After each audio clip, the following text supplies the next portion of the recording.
दुनिया आज स्त्री कर्तृत्व पाहताना नमतो तुलाच सावित्री, आज प्रणाम करताना नमतो तुलाच सावित्री, आज प्रणाम करताना.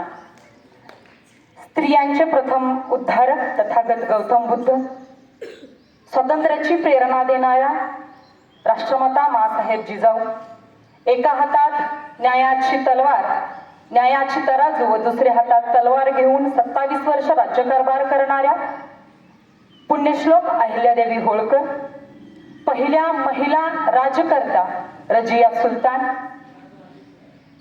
स्वराज्याचा कारभार सुरळीत चालवणाऱ्या महाराणी ताराबाई, त्याचबरोबर स्वातंत्र्याची प्रेरणा जागृत करून स्त्री शिक्षणाचा महत्त्व अधोरेखित करणारे क्रांतीज्योती सावित्रीबाई फुले, त्याचबरोबर महात्मा ज्योतिराव फुले, स्त्री शिक्षण, स्त्री स्वातंत्र्य, स्त्रियांवर होणाऱ्या अन्याय अत्याचार या विरुद्ध सातत्यानं लढा देणाऱ्या सर्व महान पुरुषांच्या, स्त्रियांच्या व सर्व आत्म्यांच्या चरणी प्रथमतः नमन करते.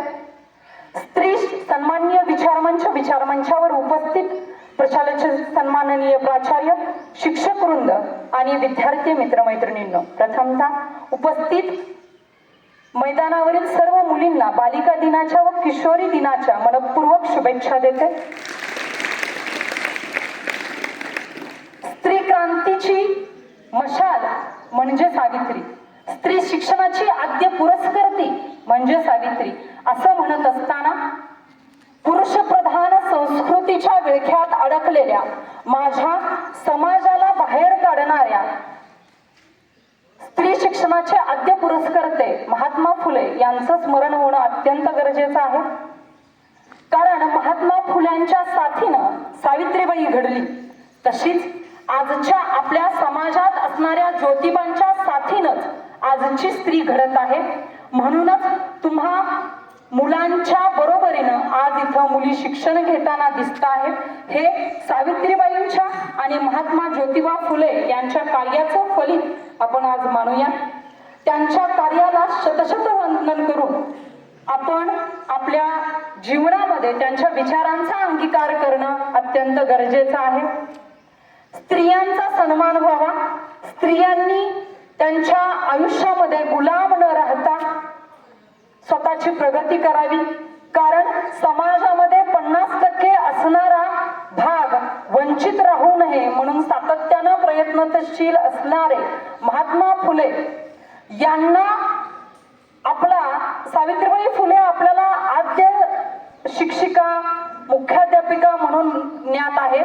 पण काव्य फुले सारखा ग्रंथ लिहिणाऱ्या सावित्रीबाई आज आपल्याला माहित नाहीत.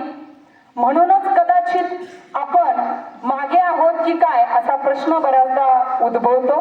त्याचबरोबर स्टीव्ह ब्रुवा नावाचे एक लेखक आहेत, ते असं म्हणतात, स्त्री जन्माला येत नाही, स्त्री घडवली जाते.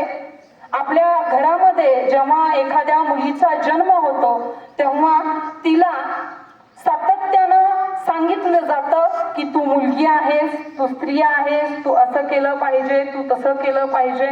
म्हणूनच स्टीव्ह ब्रुवा त्यांच्या लेखनामध्ये असं म्हणतात, स्त्री जन्माला येत नाही, स्त्री घडवली जाते. आणि जेव्हा स्त्री एक मनुष्य म्हणून जगण्याचा हक्क मागते तेव्हा तिला सातत्यानं अडचणींचा सामना करावा लागतो.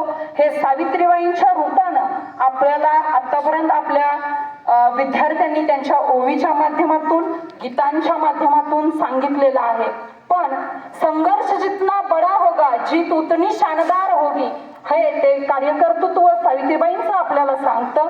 तेच कार्यकर्तृत्व प्रत्येक मुलीच्या मनामध्ये अधोरेखित व्हावं व तिनं सावित्रीबाईंच्या विचारधारेनुसार कार्यरत राहावं.